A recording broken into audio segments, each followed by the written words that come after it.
네, 안녕하세요. 주식은 역시 끼리끼리새 끼리십니다. 안녕하세요, 여러분들. 자, 3일절 쉬고 오늘은 3월 2일입니다. 오늘의 경제 뉴스 한번 확인해 보도록 할게요. 첫 번째, 결국 WTI 100달러를 돌파했다는 소식입니다. 그리고 두 번째, 이견도 편견도 없는 너무나 싼 주식. 이거는 사야 된다고 하네요. 다음으로 세 번째, 3월은 비중 확대의 기회라고 하는데요. 그렇다면 어떤 섹터를 살지 한번 보도록 하겠습니다. 그리고 마지막으로 러시아 때문에 무슨 가스가 없어서 반도체가 타격을 받을 수 있다고 하는데, 그렇다면 8만 존재의 꿈은 미뤄지게 되는지 한번 확인해 보도록 하겠습니다. 매일매일 줄임 위한 경제 뉴스 10분 정리. 오늘은 22년 3월 2일 수요일입니다. 같이 공부하시죠. 렛츠 기릿!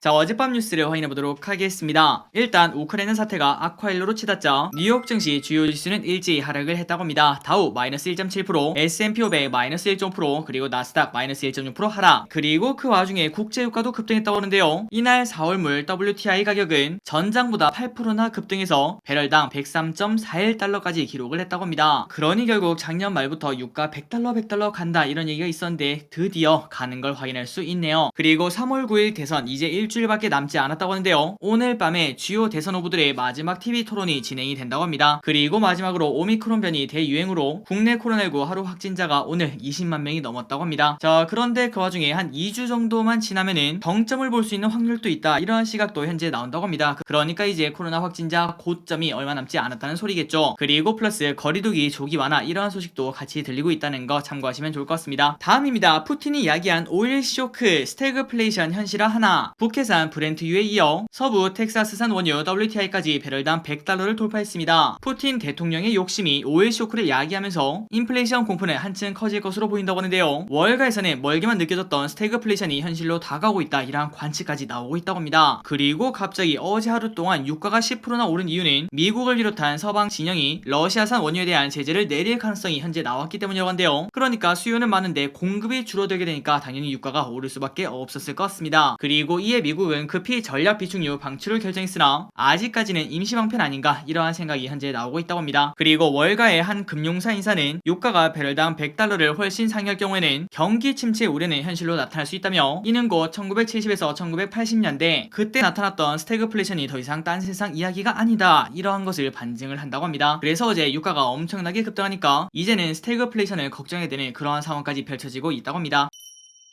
다음입니다. 고난의 행군 접어든 러시아 지옥문이 열렸다. 자, 이 기사를 통해서 지금 현재 러시아의 상황을 한번 보도록 하겠습니다. 그리고 그분들이 아마도 이걸 보시면은 야, 근데 러시아는 이렇게 당할 거 뭘 원하고 저렇게 했나, 이런 생각을 하실 것 같은데요. 한번 보도록 하겠습니다. 미국, 유럽 주요국, 캐나다, 일본 등이 러시아 주요 은행을 스위프트 결제망에서 차단한 데 이어 러시아 중앙은행, 국부펀드, 재무부와의 거래 전면 차단 등 이러한 제재를 가하면서 러시아 루블화 가치가 사상 최저치로 떨어지는 등 러시아 전체가 혹독한 대가를 치르게 되었습니다. 그러다 보니까 지금 현재 러시아 안에서는 달러 사재기 수요가 폭증했고, 어차피 루블아 가지고 있어봤자 똥값 될 거니까 비트코인을 대량 매수하면서 비트코인의 가격이 1시간 만에 무려 16%나 폭등하기도 했다고 합니다. 그러니까 지금 나라 상황이 정상이 아니라는 소리겠죠. 게다가 러시아는 생필품 수입에 의존하는 나라라고 합니다. 그러니까 자급자족이 안 된다는 소리겠죠. 그런 와중에 모든 제재가 발생되면 물건은 한정돼 있고 수요는 계속 늘어나니까 물가가 폭등할 수도 있다고 합니다. 그렇다면 그 옆에 있는 친구인 중국이 좀 주지 않겠냐, 이런 생각을 해볼 수 있겠지만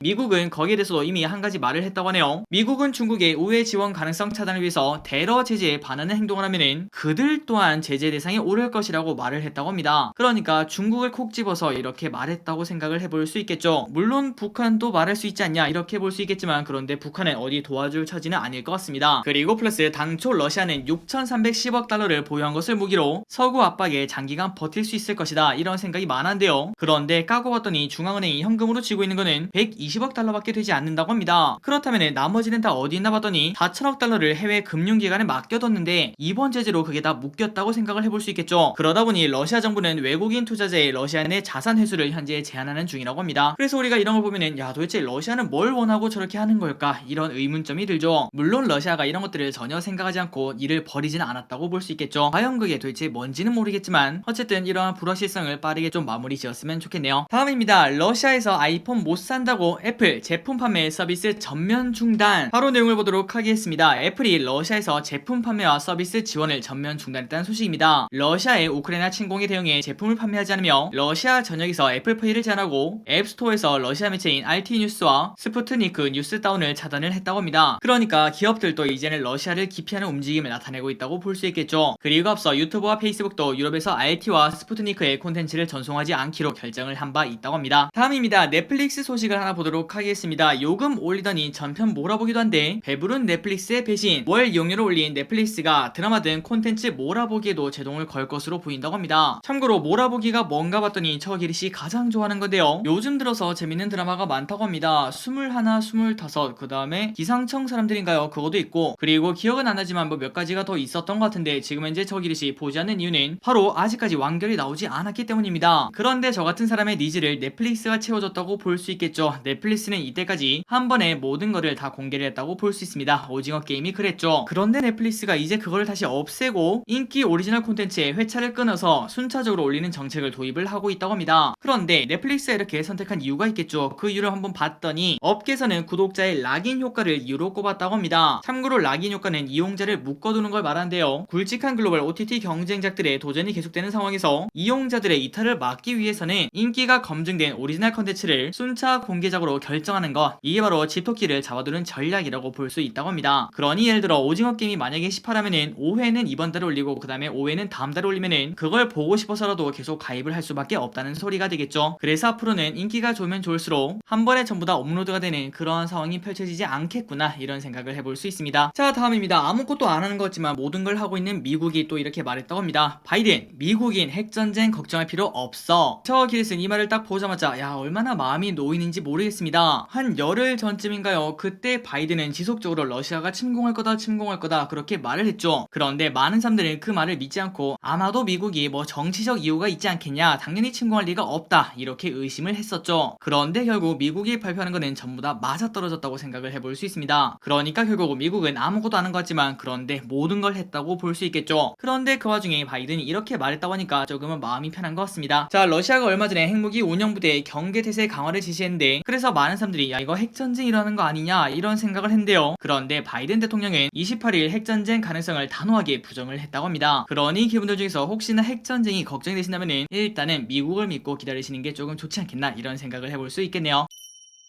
다음입니다. 3월은 비중확대의 기회, 전쟁 풍파 겪은 국내 주식시장 온기 돌까. 자, 지난달에는 지정학적 리스크 때문에 엄청나게 큰 변동성이 있었습니다. 그런데 3월은 다를 것이다, 이런 생각이 나온다고 하는데요. 그 이유가 뭔가 봤더니 아직까지 지정학적 위험이 완전히 해소된 건 아니지만 약세장 진입 재료로 활용되진 않을 것이라는 설명이 나왔다고 합니다. 그래서 신한금투는 코스피 3월 예상 밴드로 2,500에서 2,780을 제시했고요. 그 이유는 12개월 선행퍼 10배와 PBR 1배를 조합한 지수의 월간 변동성 5.3%를 고려를 했다고 합니다. 그런 결국 지금 위치가 PBR 10배라고 볼 수 있고, 그리고 이는 역사적으로 저점에 가깝다고 볼 수 있겠죠. 게다가 대신증권에서는 이렇게 말했습니다. 3월 FOMC 전후 코스피 지수가 2600을 이탈할 경우에는 비중 확대 전략이 유효하다며 특히 내년 이익 모멘텀이 강하고 글로벌 병목 현상 완화, 경기 회복 시 수혜가 예상되는 반도체, 자동차, 2차전지 이 세 가지와 그리고 금리 인상 우려 완화 시 차별적인 이익 모멘텀, 성장성을 재평가받을 인터넷 업종을 주목을 한다고 말했습니다. 그러니까 대신증권 연구에서는 이렇게 말했다는 거겠죠. 코스피가 2600이 깨지면은 그때부터는 조금 용기를 내서 비중 확대를 해도 된다. 그리고 플러스 반도체, 자동차, 2차전지, 마지막으로 인터넷, 이렇게 네 가지 업종을 추천을 한다고 말했습니다. 자, 이 부분은 저 길이 또 매우 동의를 하고 있습니다. 기대분들도 한번 고민해보시면 좋을 것 같습니다. 자, 다음입니다. 비슷한 내용이네요. 코스피 빠져도 너무 빠졌다. 3월의 기지 펼 종목은 증시 전문가들은 지금 현 상태가 증시에 미치는 영향은 제한적일 것이라며 오히려 저점 매수의 기회로 활용할 수 있다고 조언을 했습니다. 그리고 과거 9.11 테러와 크림반도 사태 등 유사 위기들을 돌이켜볼 때 증시가 바닥을 타진 후 10일 이내에 하락폭을 모두 회복을 했다고 합니다. 그리고 플러스 이번 주는 중국 양회에서 경기 부양책 발표가 예정되어 있기 때문에 국내 경기 민감주와 소비주가 수혜를 받을 수 있다, 이렇게 볼 수 있고요. 그리고 그간 낙폭이 컸던 성장주도 주목을 해야 된다고 합니다. 그래서 삼성증권은 주간 추천 종목으로 이렇게 10가지를 제안했는데 LG엔솔, SK이노베이션, 기아, 현대오토에버, SK하이닉스, LG노텍, 힐러홀딩스, 신세계인터내셔널, 한전기술, 대한유화, 여기까지 10개 종목을 추천한다 한다고 말했습니다. 다음입니다. 반도체 봄 오나 했더니 멀어지는 8만전자. 메모리 반도체 업황 반등 신호에도 불구하고 주가가 부진한 반도체 주식. 그 이유는 최근에 러시아 우크라이나 사태로 반도체 생산에 필요한 특수가스가 부족할 수 있다, 이러한 우려가 나오고 있다고 합니다. 그런데 그 와중에 증권가에서는 비중 확대를 권하고 있다고 하는데요. 그렇다면 관련된 내용을 조금 더 보도록 하겠습니다. 일단 러시아랑 반도체랑 무슨 상관인가 봤더니 러시아와 그 다음에 우크라이나가 반도체 시가 및 노광 공장에 필요한 특수가스 생산국이라고 합니다. 그리고 벌써 한 8년 정도가 되었네요. 2014년 러시아가 크림반도를 무력으로 합병했던 그때도 네온가스를 600% 폭등한 바 있다고 합니다. 그러다 보니까 야, 이거 반도체 타격이 엄청나게 큰 거 아니냐, 이런 생각이 나온다는 거겠죠. 그런데 증권가에서는 특수가스가 메모리 생산 원가에서 차지하는 비중이 낮으며 이미 재고량도 충분하기 때문에 과도한 우려라는 입장이 나온다고 합니다. 그러니까 특수가스 가격이 아무리 올라도 영업이익에 큰 영향을 주지 않는다는 소리겠죠. 그래서 유진투자증권에서는 전쟁이 장기화가 되지 않으면 심각한 우려가 되지 않을 것이며, 그리고 케이프투자증권에서도 역사적으로 메모리 주가의 경우에는 금리 인상기에도 업황의 사이클에 따라 상승을 보였다며 최근 들어 금리 인상 때문에 반도체를 피하는 사람도 많다고 하는데, 그런데 금리 인상을 이유로 반도체를 기피하는 것은 논리적이지 않다, 이렇게 말을 했다고 합니다. 자, 그러니 결국 8만전자가 지금 이제 조금 멀어지고 있다, 이런 생각을 해볼 수 있는데, 그런데 지금이 바로 비중 확대의 기회다, 이러한 생각을 확인할 수 있었습니다. 다음입니다. 수요 예측 흥행 코람코 더원 리치 오늘부터 일반 청약에 돌입을 한다는 소식입니다.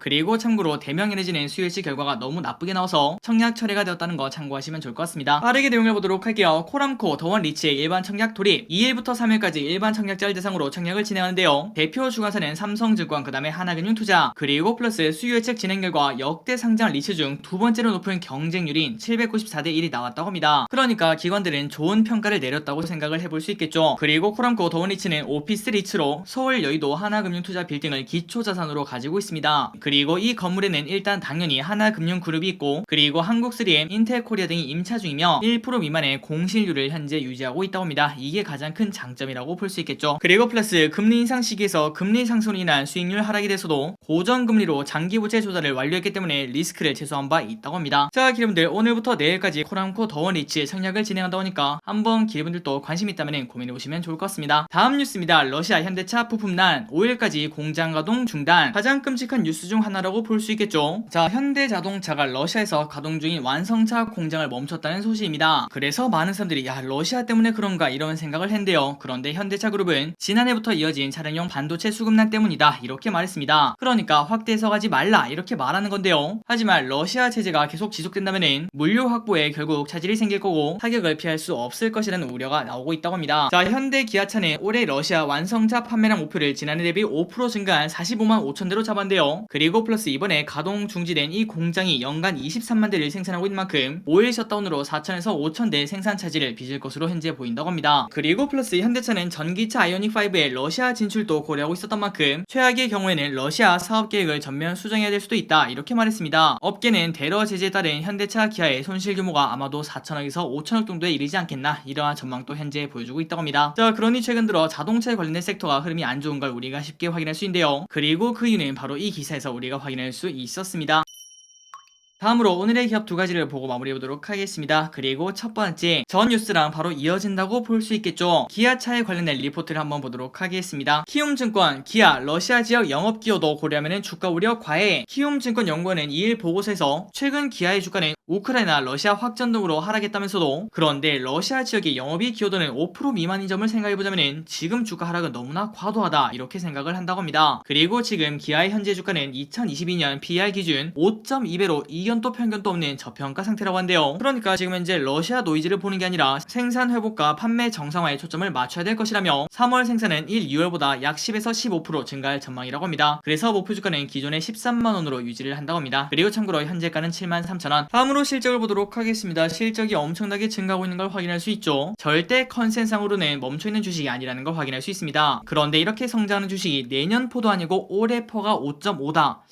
야, 이거는 좀 너무 싸지 않나, 이런 생각은 당연히 해볼 수 있겠죠. 아무리 지금 러시아에서 노이즈가 발생되고 있지만 저 기리스의 개인적인 생각으로는 지금 가격은 충분히 매력적이다, 그냥 지금 사서 묻어둘 만한 그러한 주식이다 이러한 생각을 하고 있습니다. 하지만 저기리씨 이렇게 생각한다고 이게 무조건 맞지는 않겠죠. 한번 기분들 꼼꼼하게 따져보시기 바랍니다. 마지막입니다. CS윈드를 보도록 하겠습니다. 유럽 풍력 시장 확대로 수혜 전망. 유진투자증권은 CS윈드에 대해서 유럽이 러시아에 대한 에너지 의존도를 낮추기 위해서 풍력 등 재생에너지 시장을 활성화하고 있기 때문에 투자 매력도가 높아졌다고 판단했습니다. 그래서 투자 의견 매수와 목표주가 11만원을 유지를 한다고 밝혔다고 하네요. 자, 유진투자증권 연구원은 유럽은 러시아의 천연가스, 석탄, 원유 등을 지나치게 의존을 해왔습니다. 그런데 이번 사태로 이거는 좀 떠나야 되겠구나 이런 생각을 해봤다고 볼 수 있겠죠. 그래서 결국 기승전 유럽 풍력 시장 확대로 CS윈드가 수혜를 입을 것이라는 전망이 나온다고 합니다. 그리고 참고로 CS윈드의 매출액 기준 유럽 비중이 무려 50%가 넘기 때문에 당연히 수혜를 본다고 볼 수 있겠죠. 그리고 실적을 봐도 당연히 20% 넘게 엄청난 성장을 하는 걸 확인할 수 있고요. 그리고 지난주 금요일인가요? 그때 CS윈드 큰 양봉과 엄청난 거래량을 동반한 이런 상승이 나왔었는데 그때 저기리씨 말씀드렸죠. 거래량 터진 양봉은 꼭 우리가 공부할 필요가 있다. 그리고 그 결과는 오늘 CS윈드 무려 8%나 오르면서 121선에 안착하는 걸 우리가 확인할 수 있습니다. 그리고 플러스 앞으로도 추가적으로 상승할 가능성도 분명 존재할 것 같은데요. 한번 기분들 이 부분도 충분히 공부할 필요가 있겠죠. 꼭 공부해 보시기 바랍니다. 자, 오늘의 경제뉴스 여기까지 보도록 하겠습니다. 오늘 또 이렇게 같이 공부해 주셔서 진심으로 감사드리고, 그리고 이 영상이 끝나면은 기릿의 은밀한 사생활 엑기스가 살짝 공개가 되는데요. 그거 한번 보시고 여러분 덕분에 저 기릿이 이렇게 기부를 또 다녀왔으니까 혹시 시간 되신다면은 기릿의 은밀한 사생활 또 시청해주시면 진심으로 감사하겠습니다. 항상 기릿분들 진심으로 감사합니다. 지금까지 기릿이었습니다. 빠이요. 이토록 공부가 재밌어지는 순간. 98.4%가 공부하고 싶어졌대. 대박 대박. 이거 시밤. 여기 아니라 시밤.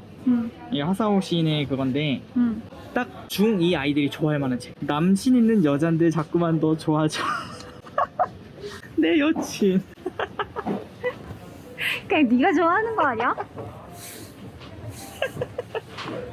부르르릉 부담부다다다다다다. 뭐야, 무슨 소리죠 이거?